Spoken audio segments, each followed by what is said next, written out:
Bienvenidos nuevamente a este programa de opiniones y de entrevistas. Este día vamos a conversar sobre los paros y los cierres y los bloqueos que se están sucediendo en distintos lugares de la República. La ciudad de Guatemala está medio desolada porque hay un poco tráfico debido precisamente a la limitación que existe en la circulación de vehículos por los bloqueos precisamente que a veces son permanentes y otras veces se dan en forma como de relámpago, se dan por tiempo breve y permiten el paso y después retorna el bloqueo. La situación que se vive en Guatemala en estos momentos es de mucha incertidumbre, sobre todo después de que hubo un mensaje del presidente que la verdad causó bastante decepción porque se esperaba más claridad en cuanto a la respuesta a las peticiones que hace el movimiento social. Básicamente la renuncia de 4 funcionarios, la fiscal general Consuelo Porras, el fiscal Curruchiche, el juez Freddy Orellana y también la fiscal Cintia Monterroso. Originalmente esas fueron las 4 renuncias que solicitaron las distintas organizaciones y sectores que se han ido al paro. Ya sumamos 10 días de este movimiento. La OEA está en Guatemala a través de una misión que pretende mediar en el conflicto y encontrar una salida a la crisis. Esa es la única esperanza que existe porque pese a la fuerza que tomó el paro y a la amplitud de las organizaciones y sectores que se pronunciaron por la renuncia de estos funcionarios, pues estos no dan señales de querer renunciar. Así que sobre esto vamos a conversar el día de hoy. Tenemos en nuestro programa como invitado al periodista Haroldo Chetemul. Él es columnista del diario Prensa Libre, es catedrático universitario y pues es un analista, digamos, muy importante, muy agudo. Es un analista bastante crítico de la situación política del país y es una buena opinión para tratar de analizar lo que está pasando en Guatemala. Haroldo, bienvenido a nuestro programa. Quisiéramos empezar por preguntarte cuál es tu opinión si la fiscal y los otros funcionarios a quienes solicitan la renuncia no renuncian, como se ha visto hasta el día de hoy. ¿Qué pasará? ¿Continuará el movimiento o será que ellos cederán a la petición de la renuncia? ¿Cómo ves esto? Muy buenos días, Byron. Es un gusto saludarte. Pues es difícil la respuesta a tu pregunta porque, de hecho, el movimiento popular, el movimiento ciudadano que se ha extendido a los 22 departamentos del país, cifra la esperanza del rescate de la democracia a través de la renuncia de estos 4 funcionarios que vos mencionaste. Por supuesto, los sectores reaccionarios encabezados por el presidente Alejandro Yamatei y la fiscal general Consuelo Porras juegan con la posibilidad del cansancio del movimiento popular. Yo creo que hay un elemento importante en esta coyuntura y es la intervención de la Organización de Estados Americanos, OEA, como auspiciadora del diálogo entre el gobierno y el movimiento ciudadano. Yo esperaría que a partir del diálogo que se pueda entablar pueda surgir una alternativa de solución, porque yo creo que nadie en Guatemala está interesado en que el conflicto escale a un nivel violento. Creo que todos estamos apostando a la posibilidad de una solución pacífica, una solución que permita el retorno a la democracia y al respeto del voto ciudadano. ¿Por qué el sector empresarial, que digamos es el más afectado por esta crisis, al día de hoy estaban cerrados muchos centros comerciales, tiendas y restaurantes muy populares como Walmart, como la McDonald's, y otros, otros negocios, bastantes negocios, empresas han cerrado. Entonces, como que el principal afectado por esta situación es el sector empresarial. A pesar de todo, no se observa que el sector empresarial tenga una respuesta categórica, clara, frente al gobierno en cuanto a que acepten la petición del movimiento social. ¿Por qué el sector Eh, empresarial está callado? ¿A qué se puede atribuir esto? bueno, yo diría que no está tan callado porque si te recordarás, la Corte de Constitucionalidad emitió un fallo en el cual amparaba al CACIF para la disolución de los bloqueos y la disolución de las manifestaciones populares. Que el Ministerio de Gobernación no tenga la capacidad técnica ni en cuanto a elementos, por eso no lo han hecho.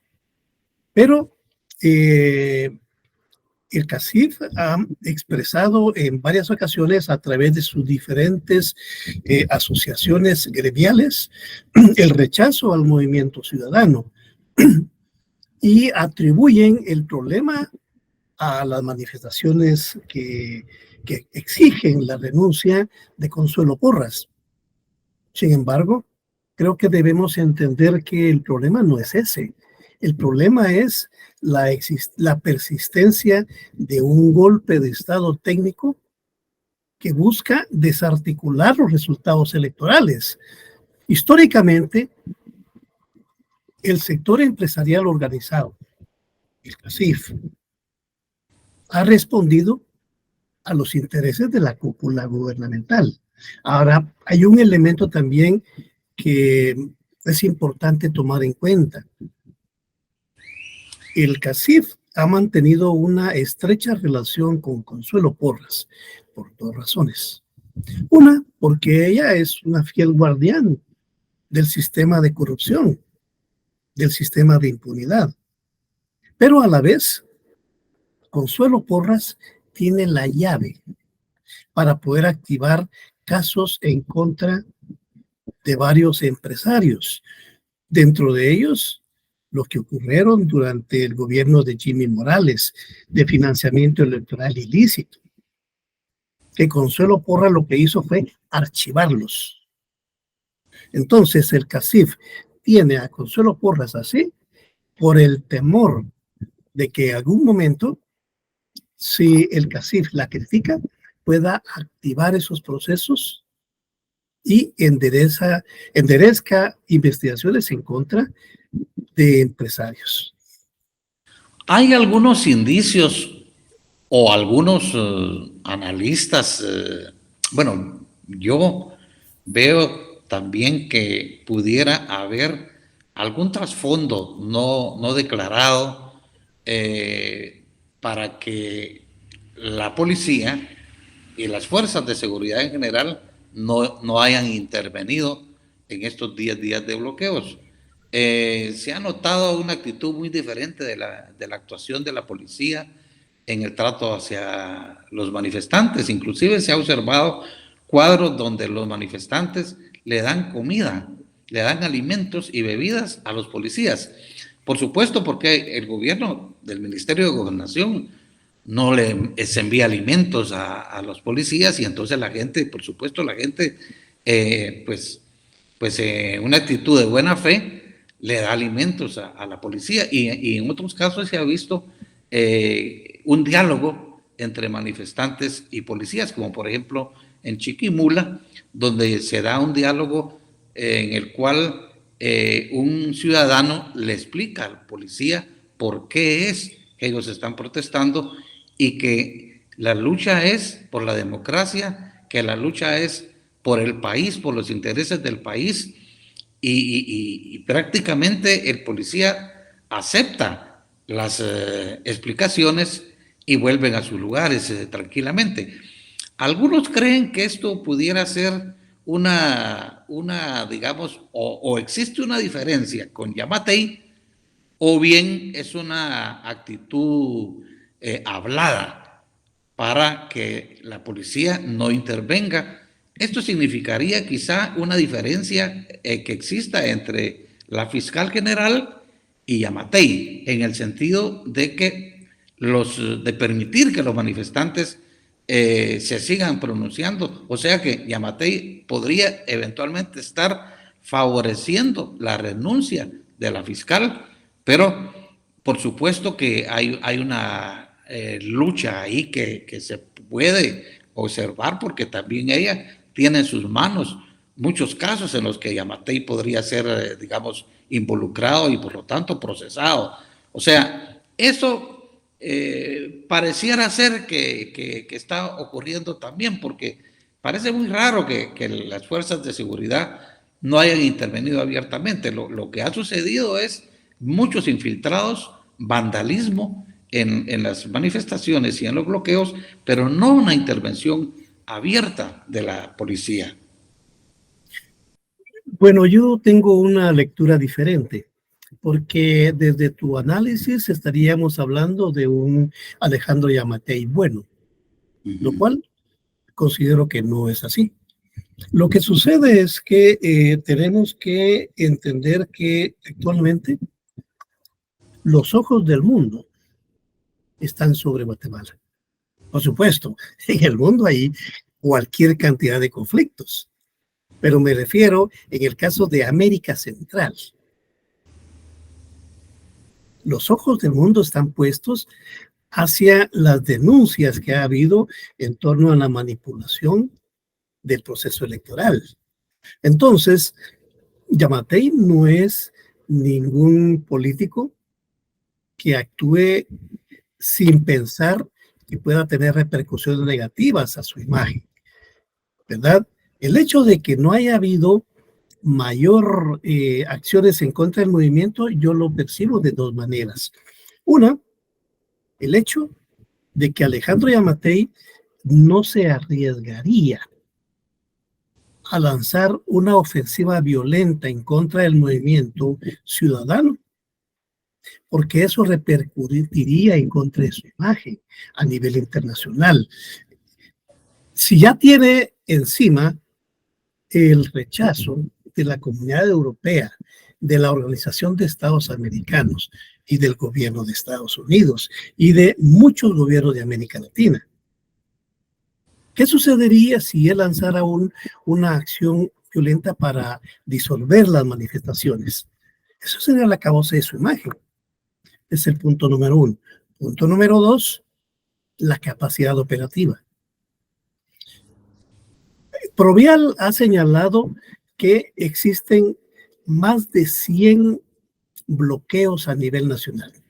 No estamos hablando de una movilización como la que disolvió el primer ministro de Gobernación de Alejandro Yamatei en el 2020, que solo estaba concentrado en la Sexta Avenida y la Plaza Mayor. No, aquí estamos hablando de una movilización en 22 departamentos. ¿Tiene capacidad el Ministerio de Gobernación o el Ejército para combatir esas movilizaciones? No las tiene. Sí, Entonces, pero eso significaría una crisis, porque habría una especie de efecto rebote. Si hay represión en un lado, habría más manifestaciones en los otros sectores. sí, la otra situación es que el presidente de la República, Yamatei, está dirigiendo todo esto tras las sombras.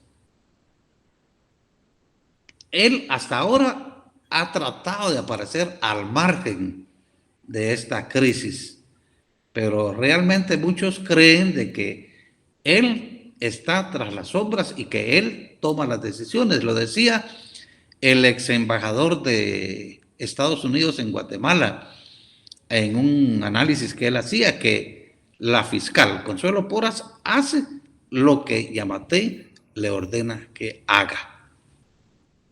McFarland tiene razón. Y yo en muchas de mis columnas he señalado que precisamente el artífice del golpe de Estado técnico es Alejandro Yamatei, por una sencilla razón. ¿Quién tiene el control de la mayor parte de instituciones del Estado actualmente? El Congreso de la República. En el Congreso de la República hay una alianza oficialista. ¿Cuáles de los partidos de la alianza oficialista ha expresado algo? Están mudos. Están mudos porque Yamatei los ha comprado. La Corte Suprema de Justicia depende de las órdenes de Alejandro Yamatei por una sencilla razón, porque la alianza oficialista en el Congreso es la que ha permitido la permanencia desde el 2019 de los actuales magistrados de la Corte Suprema de Justicia. O sea, si ellos actúan en contra, sencillamente los quitan. La Corte de Constitucionalidad. La Corte de Constitucionalidad está integrada básicamente por dos fuerzas. La gente de Alejandro Yamatei, encabezado por Leila Lemus, y del otro lado tenemos a la gente de Suri Ríos. Suri Ríos en las pasadas elecciones fue la candidata favorita de la alianza oficialista. En segundo lugar estaba Sandra Torres. Ellas dos eran las ideales, entre comillas, para el pacto de corruptos para que quedaran. Ahora, ¿pruebas de que Alejandro Yamatei está en contra de esto? Hoy, en las redes sociales circuló esto y se los voy a mostrar. ¿Lo pueden ver? Ese es un oficio que le envió Alejandro Yamatei a la fiscal general Consuelo Porras el 12 de septiembre del 2023. ¿Lo puedes ver, Byron? Sí, lo estoy viendo. Aquí dice doctora María Consuelo Porras Argueta y ustedes pueden ver en la parte inferior la firma de Alejandro Yamatei, presidente de la República de Guatemala. ¿Qué es lo que le dice? Por medio de la presente y haciendo uso de mis facultades como presidente de Guatemala, solicito su colaboración para que se giren instrucciones de iniciar una investigación especial.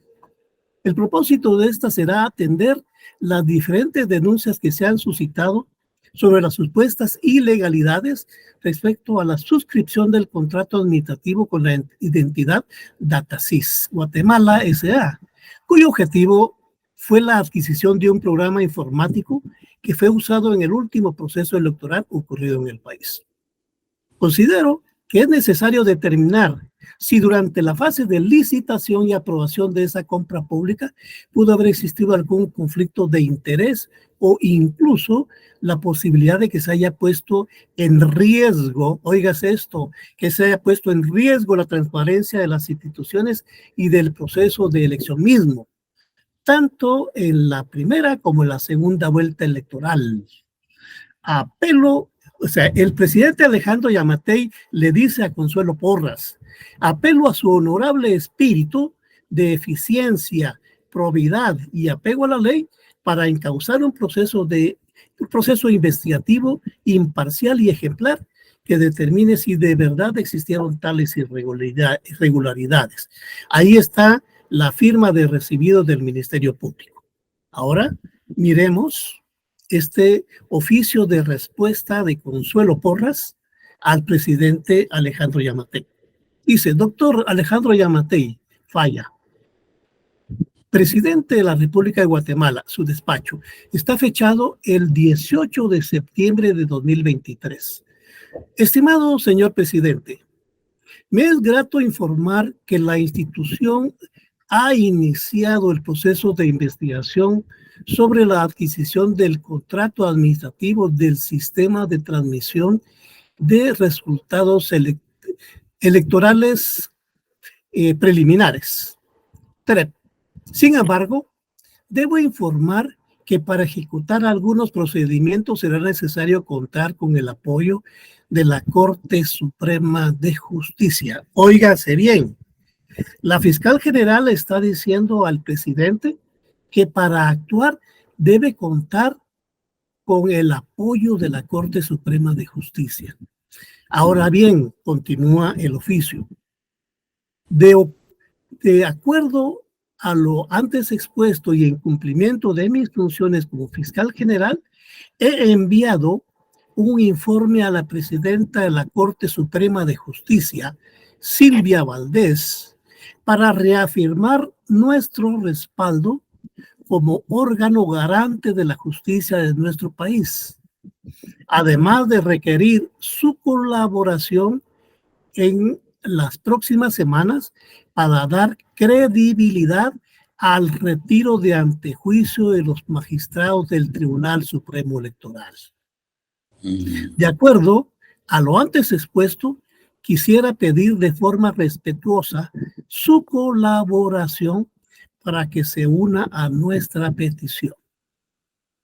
Repito, la fiscal general le pide al presidente, de acuerdo a lo antes expuesto, quisiera pedir de forma respetuosa su colaboración para que se una a nuestra petición.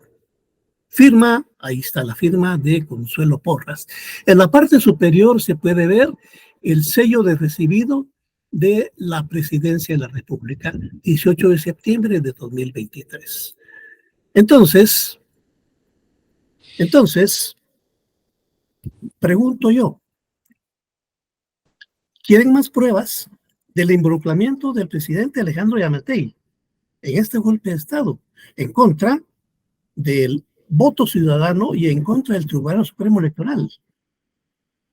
Sí, bueno, vamos a un breve receso.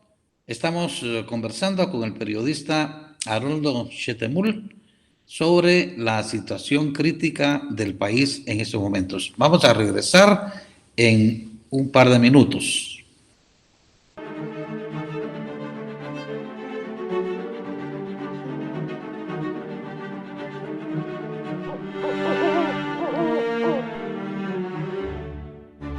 Bueno, regresamos con este diálogo que tenemos con el periodista Haroldo Chetemul. Seguimos conversando sobre la crisis del país y en los siguientes minutos de nuestro programa quisiéramos conversar un poco sobre el origen de esta crisis.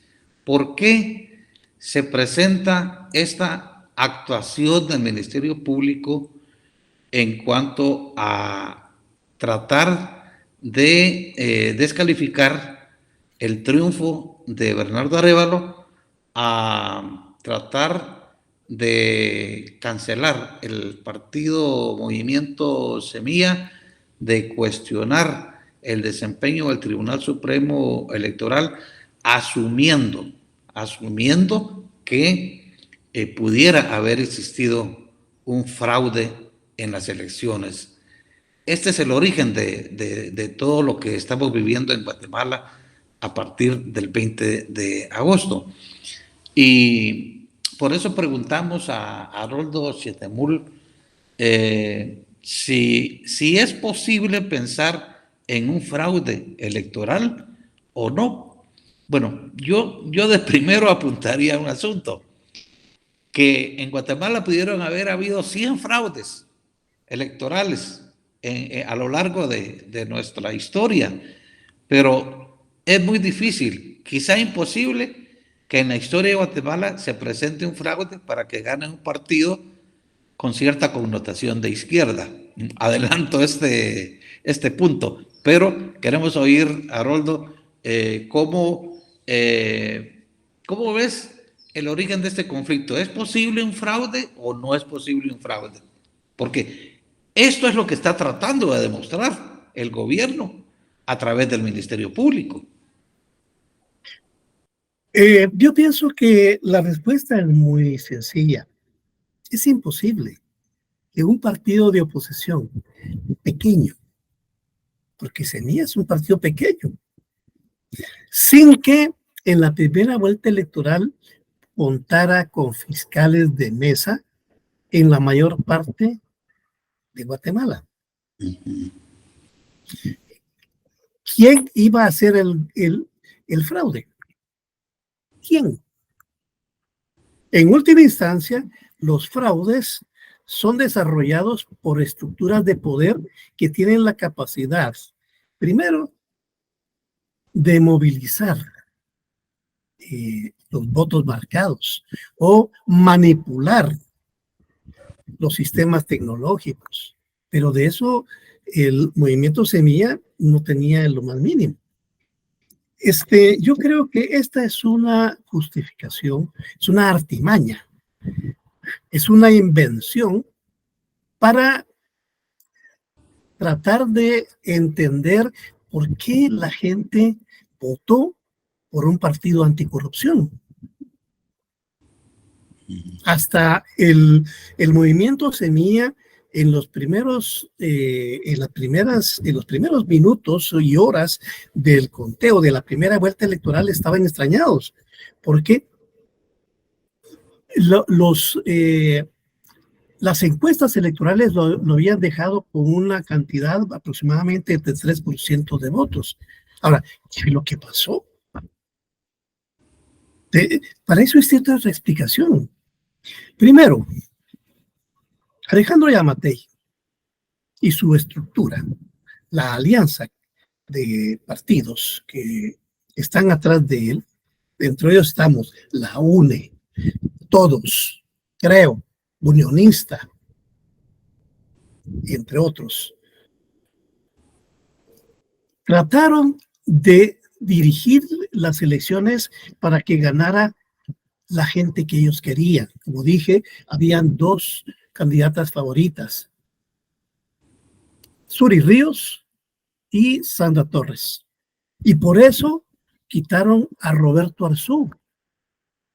¿Cuál fue la artimaña contra Roberto Arzú? Para eso sirvió el cómico de Jimmy Morales cuando dijo que Roberto Arzú había cometido campaña adelantada y solo por eso se lo volaron.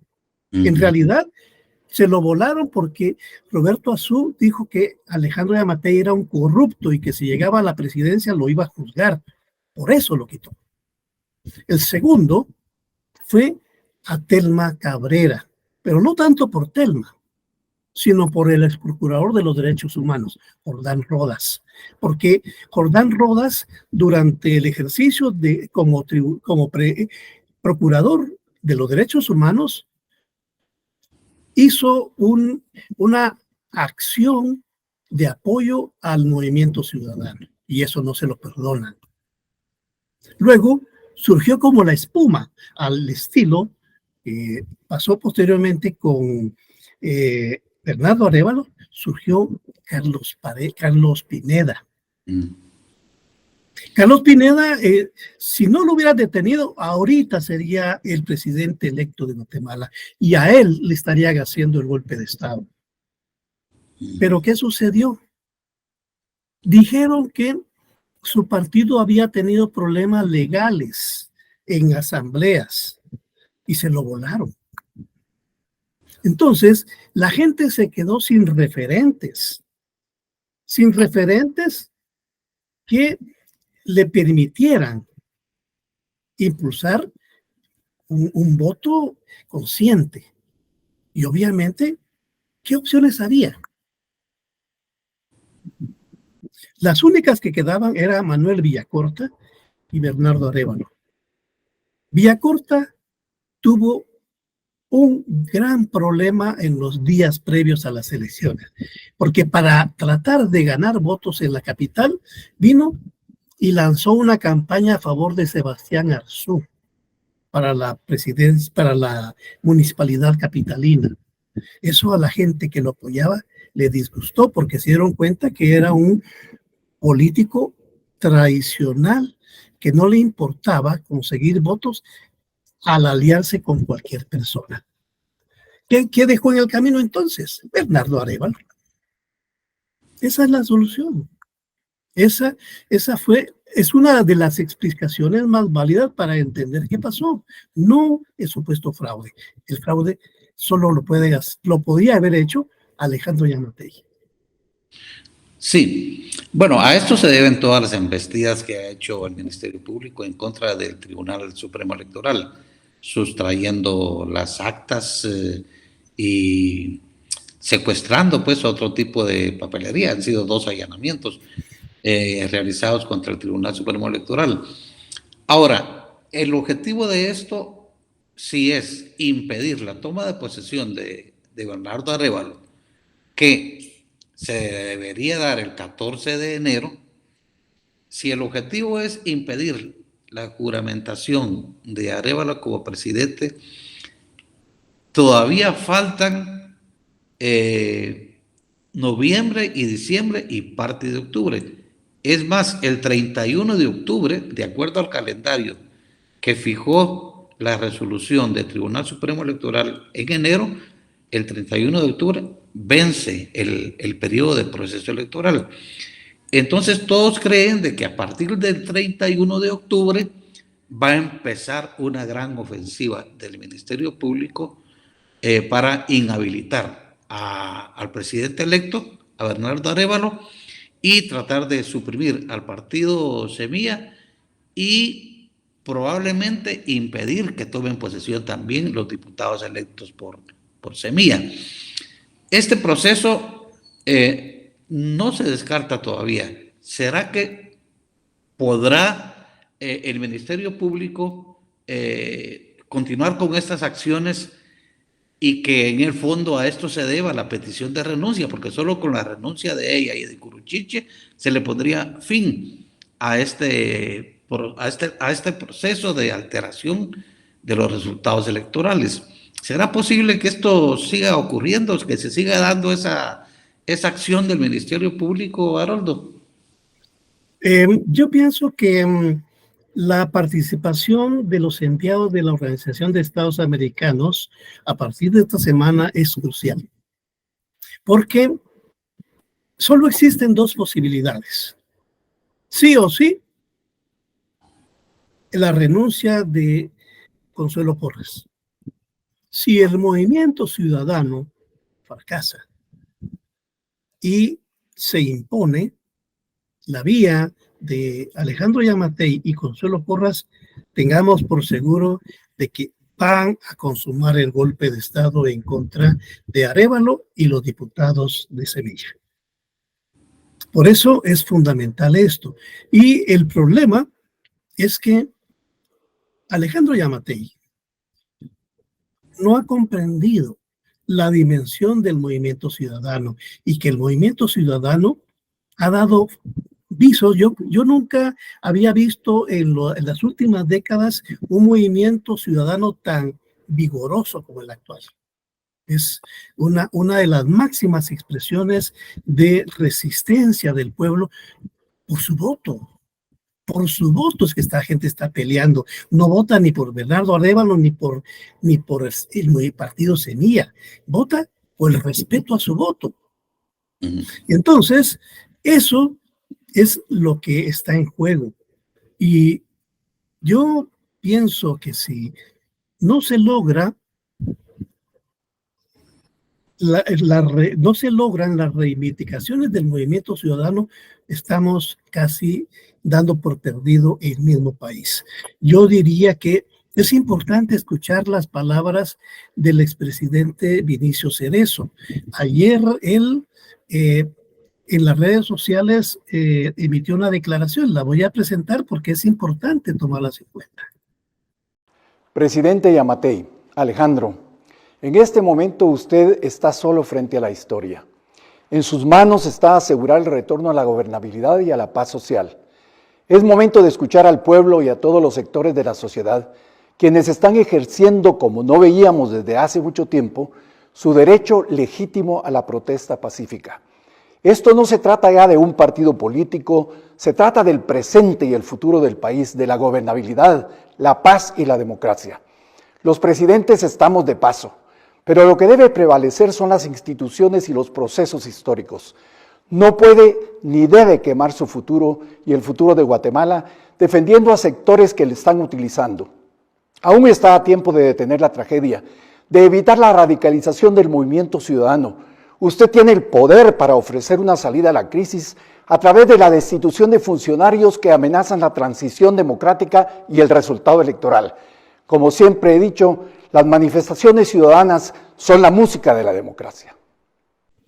Entonces, frente a esta alternativa de que no renuncie la fiscal y prosigan las acciones de desestabilización del proceso electoral, donde resulta electo Bernardo Arévalo y Karin Herrera, el Tribunal Supremo Electoral ha planteado una salida, pero no sabemos si la hará efectiva.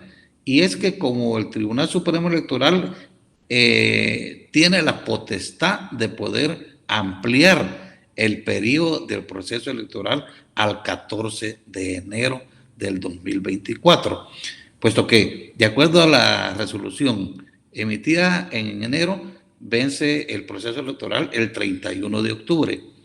Esa es una salida que el Tribunal Supremo Electoral se ha planteado. ¿Crees que esto sea una solución? Yo pienso que es una buena alternativa, aunque eso, digamos, tenemos dos escenarios, uno con Consuelo Porras y otro sin Consuelo Porras. Independientemente de que contemos o no con Consuelo Porras para la continuación del proceso electoral, sí es importante que se pueda blindar no solo al presidente electo, sino a los demás funcionarios electos con la prolongación del proceso electoral hasta el 14 de enero. Para eso, el Tribunal Supremo Electoral necesita el apoyo de los partidos políticos. Y es ahí donde juega un papel importante la alianza oficialista, porque ellos están oponiendo a la extensión de ese periodo. Exactamente. Yo creo que ya hicieron un sondeo y los partidos, UNE, Todos, Creo, Unionistas, los que mencionabas hace un momento, no están de acuerdo. Sin embargo, hay otros partidos. Bueno, la votación está dividida, pero al final no sé si la decisión del Tribunal Supremo Electoral pueda darse aún sin el consentimiento de los fiscales, porque el Pleno de Magistrados tiene la autoridad para poder emitir esa resolución. Sí, eso esperemos de que finalmente prevalezca la opinión y el raciocinio de los magistrados del Tribunal Supremo Electoral. Bueno, pues vamos a ver en qué termina esta crisis, Haroldo. Ya estamos casi al final del programa. Quisiéramos ver si podemos apuntar en un par de minutos qué puede suceder si no se juramenta a Bernardo Arévalo el 14 de enero. Hay varios escenarios. Todos, por supuesto, concurren pues a que esa decisión correspondería al Congreso de la República. Yo soy optimista en el sentido de que pienso que se va a lograr la juramentación de Bernardo Arévalo y los demás diputados como autoridades para el próximo periodo. Por supuesto, siempre tenemos que ver que existen otras posibilidades y para eso es importante la actuación de la delegación de la OEA esta semana en Guatemala. Es clave, porque si no logran ellos encauzar un proceso de paz, un proceso de diálogo y la solución de este problema actualmente, nos espera un periodo muy grave, porque significaría el rompimiento del proceso democrático, significaría una serie de sanciones en contra de Guatemala, la aplicación de la Carta Democrática de la OEA, lo cual significa, como digo, que Guatemala se convierta en un paria, ¿verdad? Eso significaría sanciones de carácter político, de carácter económico. ¿Y a quién golpea eso? Al pueblo.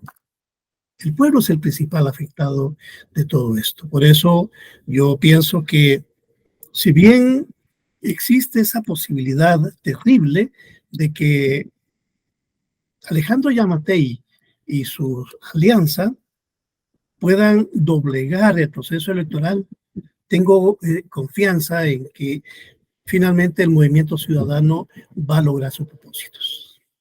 Bueno, pues ojalá que así sea, que lo más optimista sea que asuma la presidencia el 14 de enero el presidente electo Bernardo Arévalo. De no ser así, en mi opinión, pienso que lo más probable es que tengamos un golpe de Estado como respuesta a prácticamente un golpe de Estado que se ha dado al orden constitucional actual. Así que muchas gracias, Haroldo, por tu asistencia al programa y tu análisis muy ponderado, muy equilibrado, muy objetivo, y esperamos tenerte en una próxima oportunidad. Recuerden que este programa lo pueden ver por su televisión a través de sus empresas de cable en forma directa el día miércoles a las 7 de la noche, y también los invitamos a seguirnos en nuestras redes sociales a partir de ese mismo día, miércoles a las 7 de la noche. Nos vemos la próxima semana. Muchas gracias a todos. Muchas gracias, Byron.